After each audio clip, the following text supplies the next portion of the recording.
Friends, some time ago, a certain postmaster in the United States came to see me. He had received a letter that was addressed simply to the good Lord. So he brought the letter to me. Well, do not be surprised that I'm addressed that way. You'd be surprised in how many American homes it is said, "Good Lord, is he on again?"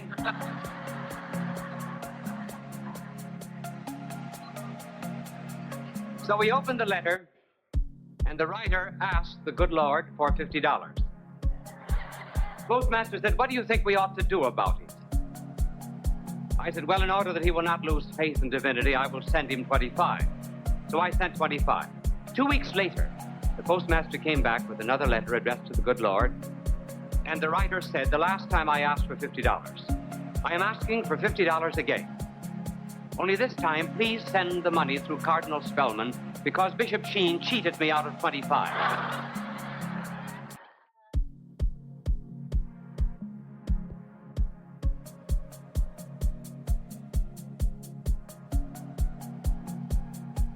That experience creates the problem of who is the good neighbor. And once there was a lawyer who asked that question of our divine Lord. The lawyer first asked what he had to do to be saved, and our blessed Lord asked him what the law read, and after saying that he had to love God and the neighbor, then the lawyer said, "But who is my neighbor?" And our blessed Lord answered it by telling the story of the Good Samaritan. And the point of the parable was not who is my neighbor, but have you the neighborly spirit? In other words, instead of asking, is this a worthy object of charity, our blessed Lord implied we should ask if we are a worthy subject. And that parable of the Good Samaritan, as the Savior told it, was about a man who went down from Jerusalem to Jericho. And one does go down from Jerusalem to Jericho. It's the distance of about 24 miles, and the descent is about 3,000 feet. Jericho is about 600 feet below the level of the Mediterranean. There's only one part in that road where there could possibly be an inn. There's only one place where there's water, and there's only one place where there's a plateau. Everywhere along that road, that is still called the Bloody Road, it is possible for robbers to hide. I remember some years ago I was going down that road, and I stopped at an inn. And there was an Arab at the inn, and I said, "Did you ever hear the story of the Good Samaritan?" He said, "No." And I said, "You know, you're losing good business because everybody else knows the story of the Good Samaritan. This is the inn to which he was brought." So I asked for a bucket of paint, and he gave me a bucket of red paint, and I painted the sign, "The Good Samaritan Inn." Well, our blessed Lord told the story of the man who went down from Jerusalem to Jericho, was attacked by robbers, left half wounded, and a priest and a Levite passed the wounded man by, and then this Samaritan, a member of the despised race, took the man on his beast, brought him to the inn, poured in oil and wine into his wounds, and gave the innkeeper 2 days' wages, and asked the innkeeper to care for him, and then said, "I will come back again and pay you what I owe over and above what I have given you." And the Good Samaritan was the one who had compassion on the wounded man. Such was the parable, which you know very well. Now let us modernize it and break it down into the problem of modern social work and social problems in general. There are 4 questions that we may ask. First, who creates social problems?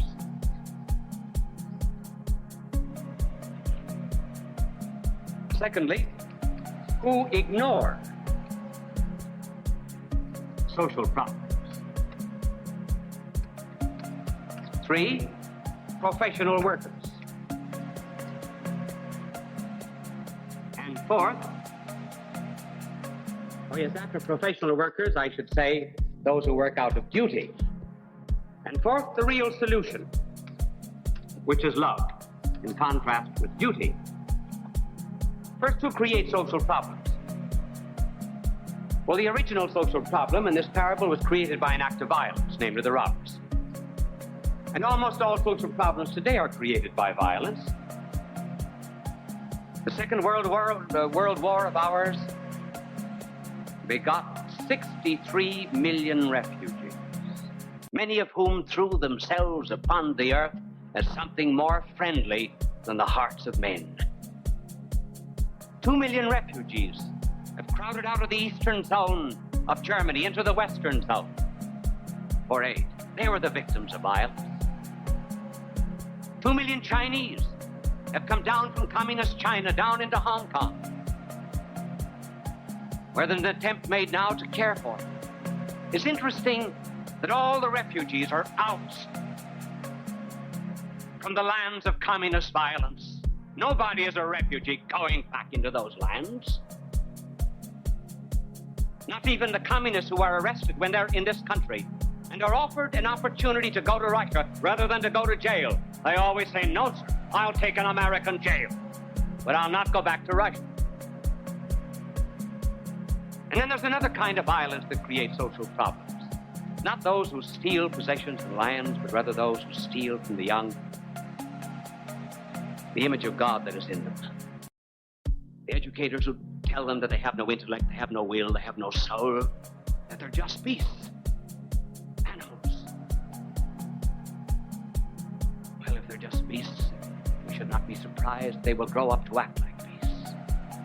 They're robbed of a great spiritual heritage. These help create the social problem. That brings us to the second question, namely, who ignored the social problem? Well, the social problem is ignored, first of all, by the communists. The communist philosophy is this, and here I'm quoting Marx. A person of and by himself is without any value. Unless an individual belongs to the revolutionary class, he is without worth.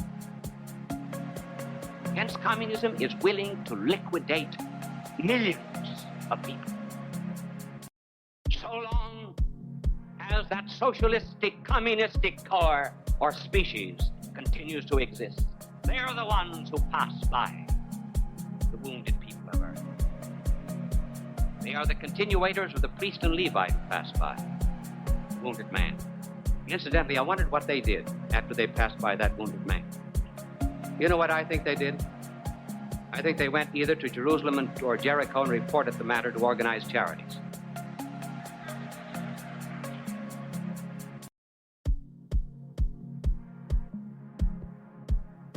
After first filling out 5 long blanks, then there are others who ignore the social problem. There is a minority, and thank God it is only a minority in this country in the field of social work, who have been influenced by the Marxist or communist philosophy, and who believe that there are only social problems and not personal problems. They believe that you can manipulate society like you manipulate machinery. And once you understand social laws thoroughly, then all individual problems will be solved. This is not the truth. The only way one can ever remake society is by remaking persons.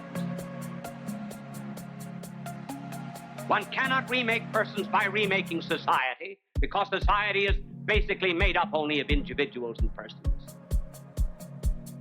But this group who insists upon social control to the forgetfulness of individual control insists that you always have to make long investigations before you can ever solve any problem. Hence the tendency today, even among foundations, to spend great fortunes making investigations, but not helping people directly.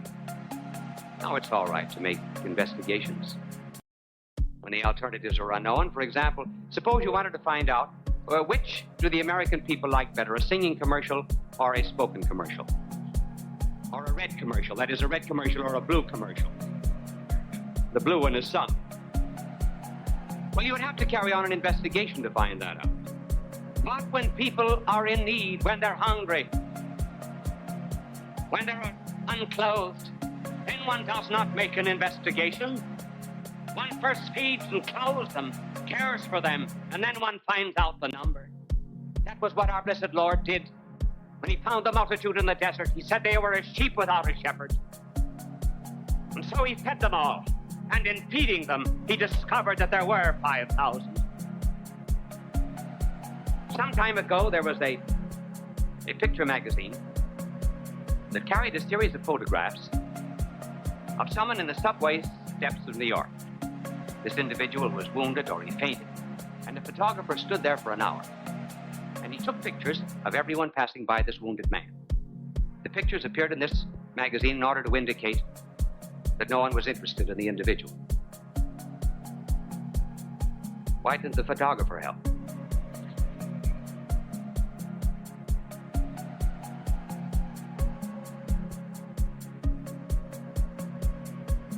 Glory be to God. I hope if I ever fainted on this program that the cameramen would run to my aid instead of taking pictures of it.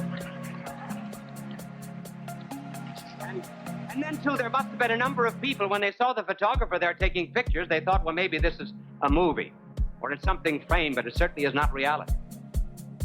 But these are the people who pass by the wounded of the earth because they're more interested in this fictitious social than they are in the individual and in the person himself. And that brings us to the third division of the parable, namely the professional workers. Now, by the professional worker, we do not mean the organized worker. The distinction between the professional worker and those who offer the real solution is the distinction between duty and love. The professional worker is here understood as one like the innkeeper who receives a wage for doing great social work. But he works out of duty, just as the innkeeper received 2 days' pay. But it was necessary for the loving hands of the Samaritan to come back to aid the professional worker. Now, the professional workers are not necessarily in religious organizations. A professional worker could be in a secular organization and still work out of love. And it is even possible that there could be some social workers in religious organizations that were working out of duty and not out of love. Despite all the good that the duty worker does, it is not yet the real solution of the problem of charity, for the simple reason that they always work within limits. They believe in moderation. They never go too far. In other words, we close at 5.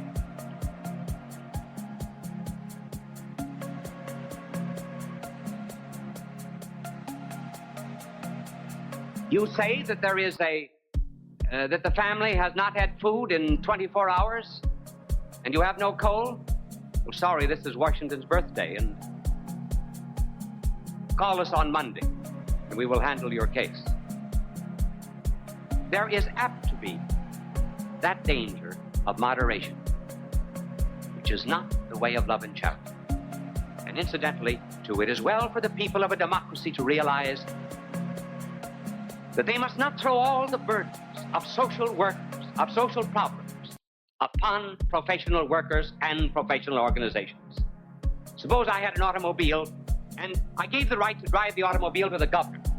I gave the right to fill the air with hot air to the ward leader. I gave the right to buy gas to the lieutenant governor. Well, it wouldn't be long until I would no longer be free to drive the automobile. And as American people surrender responsibility for the poor and the sick and the aged in their community, they also surrender their democracy. The best preservative of freedom in any democracy is a recognition that we all have responsibility to the poor, sick, burnt, anemic members of our society.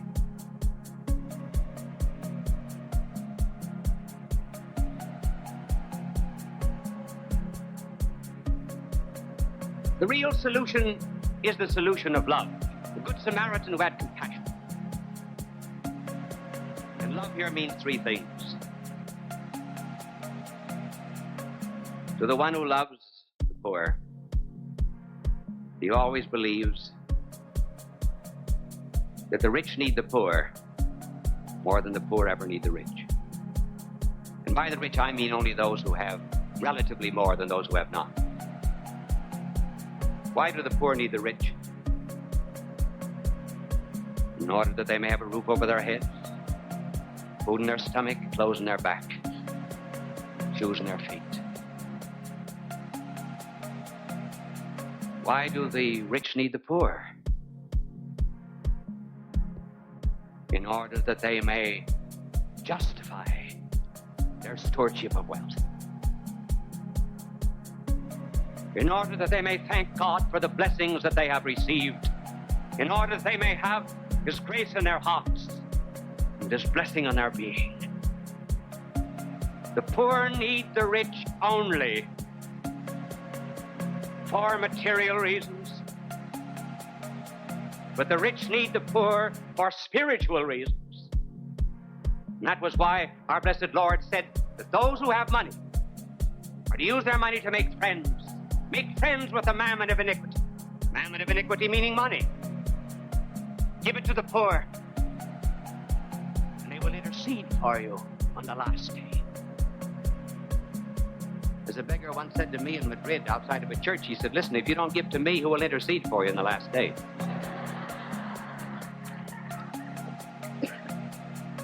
And then, those who love also have a different way of handling the poor than anyone else. This is the way most of our charity and philanthropy is. It's vertical. This is a house. It's a...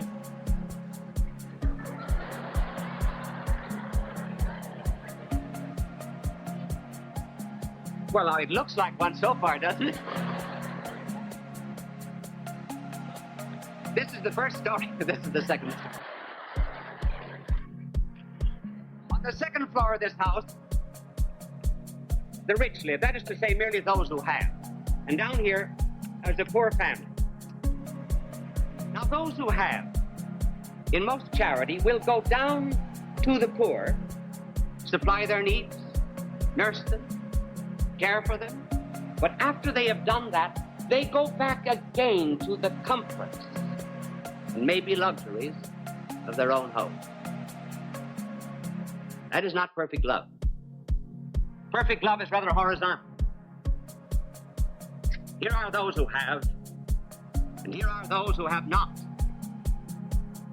In real love, those who have pass over to those who have not, and they never again come back. They stay there until they have been relieved of their sorrow or their pain or their poverty. Just as our blessed Lord came down to this earth, crossed from the line of innocence over to the line of sinners, stayed with them, suffered with them, died for them, until He finally redeemed them. This is the kind of love that missionaries have, that will become citizens of the country in which they are missionaries, in order to better share the problems and woes and sorrows of the people for whom they care. This is the love of saints, the love that transforms the world. Finally, those who love know that everything must be done for a divine motive. To give a drink of water in His name. And on the last day, even the great lovers of the poor will be surprised. For on that day of the great assize, when God judges them, even the just, the saved, the great good social workers will say, will ask our Lord a question when He will say, I was hungry, and you gave me to eat. I was thirsty, and you gave me to drink. I was naked, and you clothed me. I was sick, and you cared for me. I was in prison. And you visited me.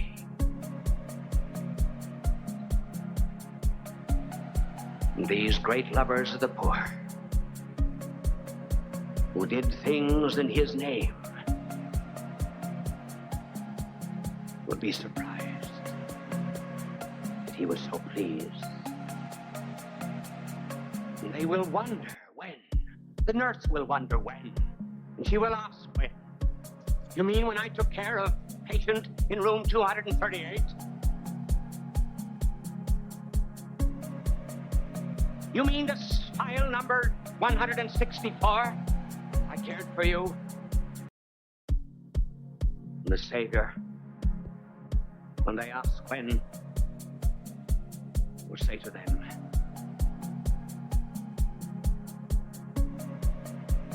when you did it to the least of these, my brother, you did it unto me. Unto me.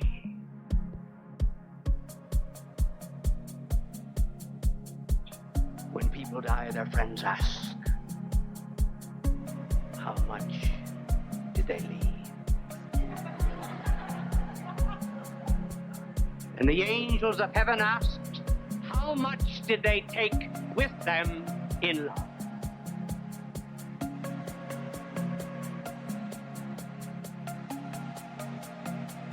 It began here, in the upper room, 2,000 years ago. This is my body. This is my blood. Remember me. In a garden, he prayed to his Father on a night of betrayal, torture, death, far from Galilee. When taken from his rack of torment, in a borrowed grave he lie. On the third day, the angel said, he has risen. He did not die. After sharing with friends, he rose to the Father, leaving his spirit love to guide our journey. For he is the Alpha and the Omega, the beginning and the end, together again. People of all faiths recognized Bishop Fulton J. Sheen as one of the greatest communicators of the 20th century. He was born in El Paso, Illinois, in May of 1896. As a young boy, he knew he wanted to be a priest. He served as an altar boy at St. Mary's Cathedral in Peoria, Illinois. At St. Viator College, his education and debating skills taught him the skills he used throughout his life. His unique ability at being natural and at ease in front of any audience was noted early in his ministry. He was ordained in 1919 and went on to become one of the best-known and greatly loved priests in church history. He wrote 96 books and hundreds of articles and columns. He broadcast numerous radio and TV programs. People from all faiths watched him on television because he was told by our parents to pray represents many misfortunes and sufferings in the family. So the little child prayed and said, Dear Lord, my brother has the mumps, sister fell off the bicycle and broke her leg, and my older brother has pneumonia, and Daddy lost his job. So dear God, please take care of yourself, because if anything happens to you, we'll all be in the soup.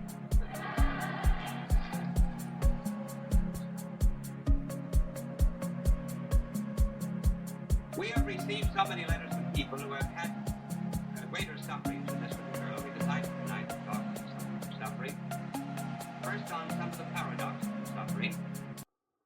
Secondly, on two ways of meeting pain or suffering. And finally, how to accept it. First of all, the paradoxes. Have you noticed that in our contemporary civilization, there happens to be a coincidence? First of all, a great material prosperity, and at the same time, a tremendous amount of inner and mental discontent. First of all, we do have material prosperity. The per capita income of the United States is around $1,750. China's $26 a year.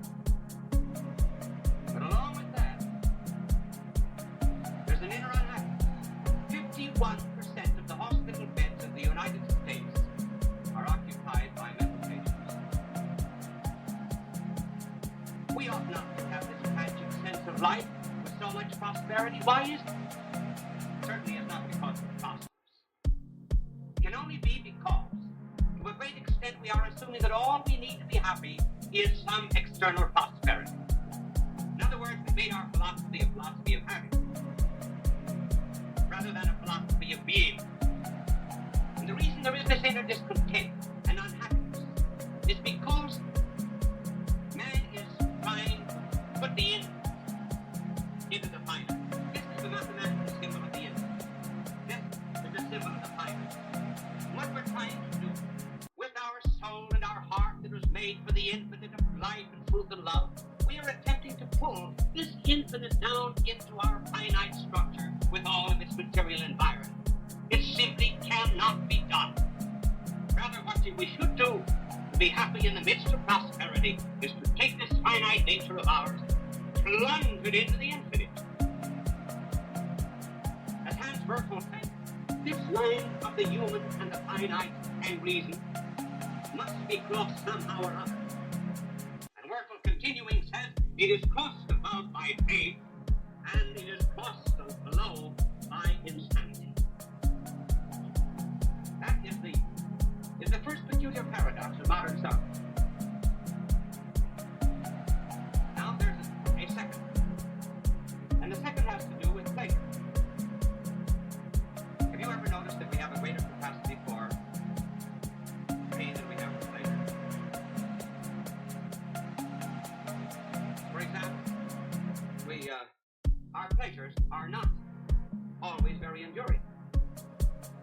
For one thing, a pleasure can reach a point where it will give us pain. It can turn into pain. For example, tickling. And then also, have you noticed, too, that pleasure sometimes will go up like this, and then there will be a sudden drop. And finally, in order to get identically the same reaction, one must very much increase the stimulus. So we're not getting here, out of this life, all of the pleasure and happiness that we possibly can. But pain.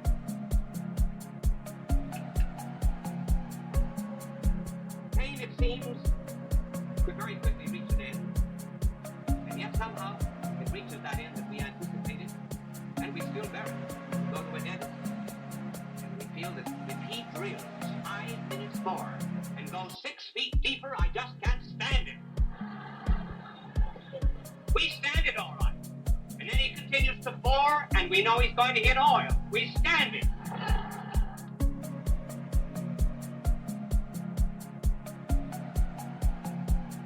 There are many people listening to me in sick beds of suffering who felt that they could have exhausted themselves months or years ago, but they still can go on suffering. Now, why is this? Why do we have a greater capacity for pain than for pleasure?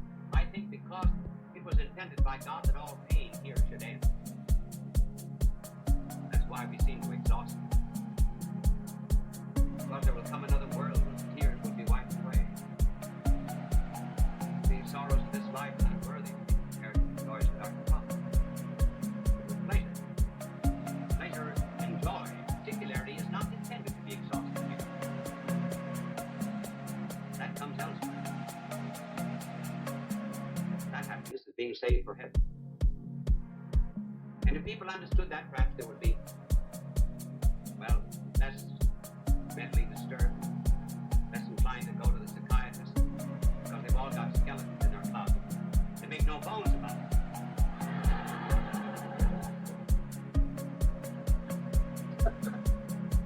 That brings us to the double reaction to pain. There are two possible ways of enduring pain. As Stevenson expressed two ways of looking out of prison bars. Two men looked out through prison bars. One saw mud, the other stars. And in the midst of agony and pain and suffering, One reaction of pain can be rebellion. The other reaction of pain can be resignation. Why this difference? The difference is due to the fact that this person sees no purpose in pain. And when there's no purpose seen, no final destiny, when pain is just as opaque as a curtain, and it's rather natural for the soul to revolt against it. When one can see a purpose in it, see it as a means, see it transparent, and as opening onto something else, then there can be resignation. These two attitudes toward pain were perfectly exemplified on a day when two thieves and revolutionists were put to death. They were crucified on either side of our divine Lord. Both of these revolutionists suffered exactly the same torture. They had identically the same background. When they each felt the impress of the nail in their hands, and the crucifixion began, they blasphemed. And then when finally they had gone, had mounted their cross, they heard the one on the central cross speak. It was a peculiar word he spoke. Generally when men die, they either protest their innocence, or if they have any spark of justice in their souls, they ask for forgiveness. Here, for the first time in the history of the world, the Son of God on the central cross was saying, Father, forgive me. They know not what they do.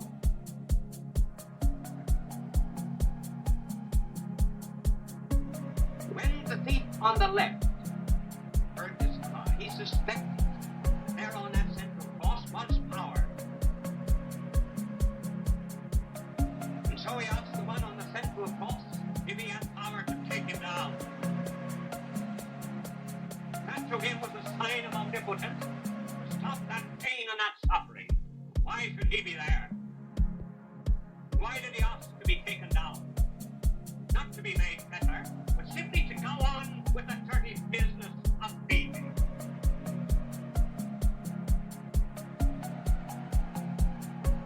But the other thief, when he heard that prayer from the central cross, he immediately began to see a relationship between his sufferings and his guilt. His background was a blackguard, a revolutionist, and a racketeer.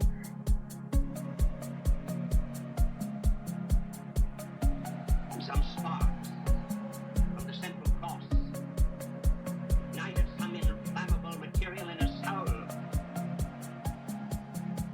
In the belfry of his conscience, the bell began to toll.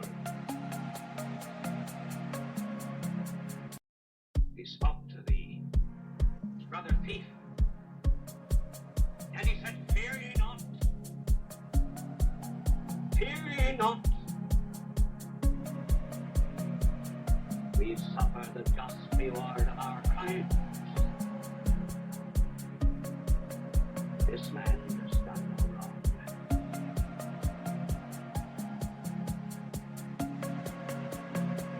Then he offered a prayer. And turning to the divine Savior on the central cross, he said, Remember me. Remember me. When thou shalt come into thy kingdom. Kingdom? This one who apparently was a fellow criminal. The thief looked, they found a thorn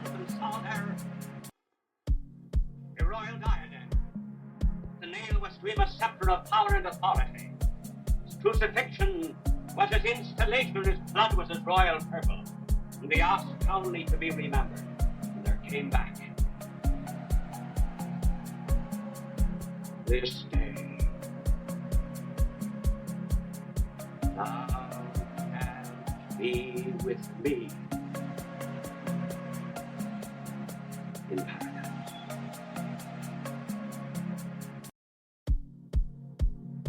Now, it was the foundation of democracy, the work of a single soul. Thou shalt be with me. I always wonder why he said paradise. Be with him is paradise. The thief died a thief, for he stole paradise. Paradise can be stolen again. From these two reactions,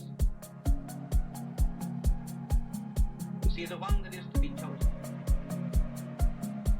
Two ways which pain can be used. Pain can be used, first of all, in expiation. That is to say, for our own failings and sins. Secondly, in reparation, for the failings and the sins of others. First of all, expiation.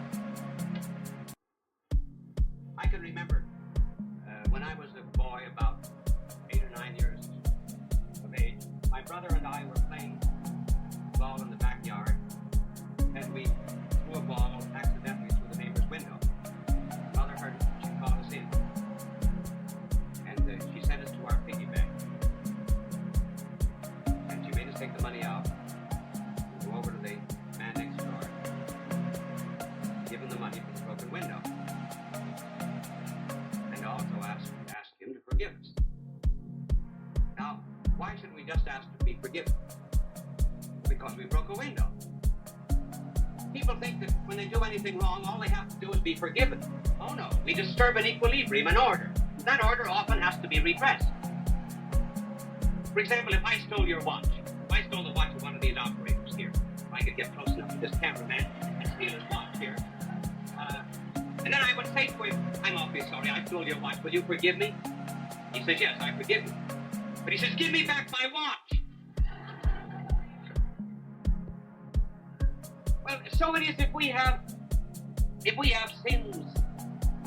Who in the name of God has them? Well, we can ask the good Lord to take the pains, come to us, expiation, redress, atonement, for all the wrong that we have done.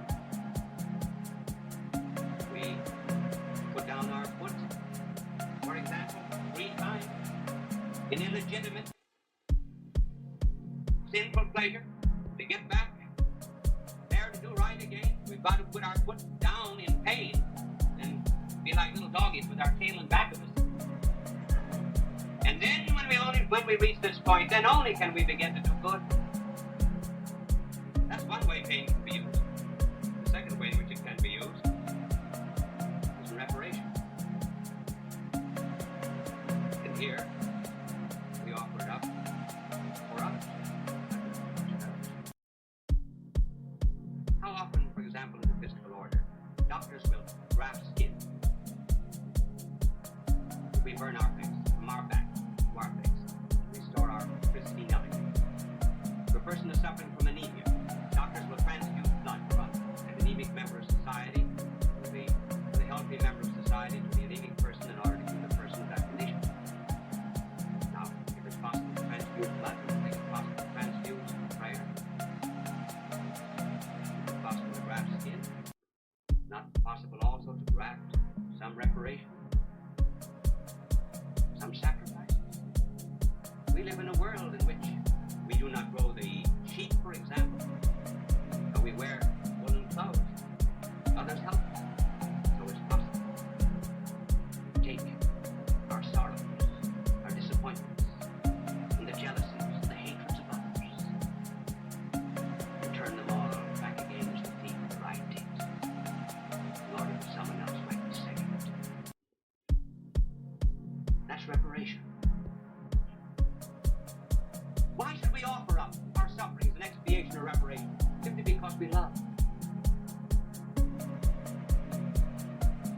Love will not kill pain.